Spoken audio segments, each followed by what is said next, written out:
स्वागत आहे तुमचे आपल्या सगळ्यांच्या आवडीच्या अन्नपूर्णा आजी चॅनलमध्ये। आजची रेसिपी आहे कांदा लसूण विरहित गोड शेंगा। एकदम झटपट आणि मोजक्या साहित्यात होणाऱ्या या गोड शेंगा गरम भाताबरोबर किंवा भाकरीबरोबर एक नंबर लागतात। शेंगामध्ये भरपूर प्रमाणात कॅल्शियम असते। पावसाळ्यात किंवा थंडीत शेंगांचे विशेष करून सेवन केले जाते। शेंगा नेहमी विकत घेताना त्या हिरव्यागार आणि बोटासारख्या बारीक आकाराच्या घ्याव्यात।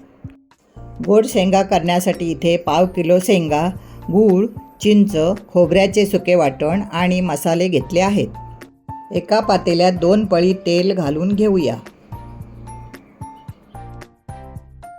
तेल गरम झाले की त्यात मोहरी घालूया।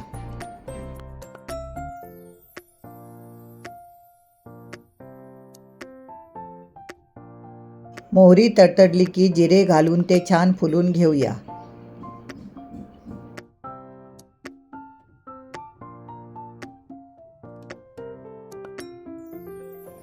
जिरे फुलले की त्यात गरम मसाला, धणे जिरे पूड, हळद आणि घरगुती केलेला लाल मसाला घालून मसाला थोडा परतून घेऊया।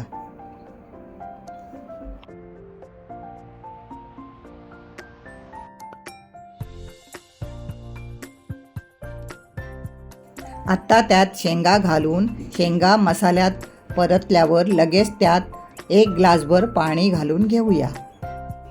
अन्नपूर्णा आजी चॅनलवर तुम्हाला अजून कुठल्या नवीन रेसिपी बघायला आवडतील त्या कमेंट करून सांगा।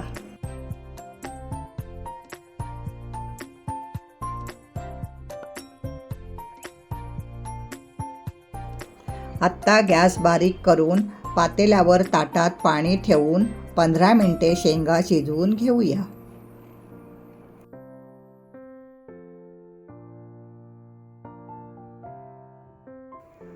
पंधरा मिनिटांनी शेंगा शिजत आल्या की त्यात चवीनुसार गूळ, चिंच, खोबऱ्याचे सुके वाटण आणि चवीप्रमाणे मीठ घालून परत 5 मिनिटे पातेल्यावर ताट ठेवून शेंगा चांगल्या शिजवून घेऊ।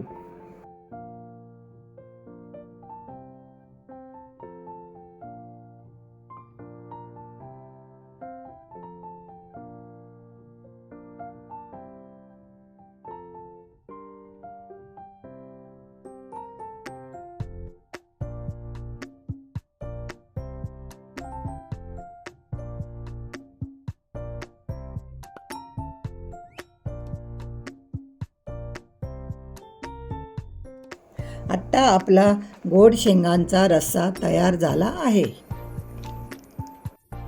झटपट आणि कमी साहित्यात होणारा स्वादिष्ट असा गोड शेंगांचा रस्सा तुम्हाला आवडला असेल तर या व्हिडिओला नक्की लाईक, शेअर, कमेंट आणि अन्नपूर्णा आजी चॅनलला सबस्क्राईब करा।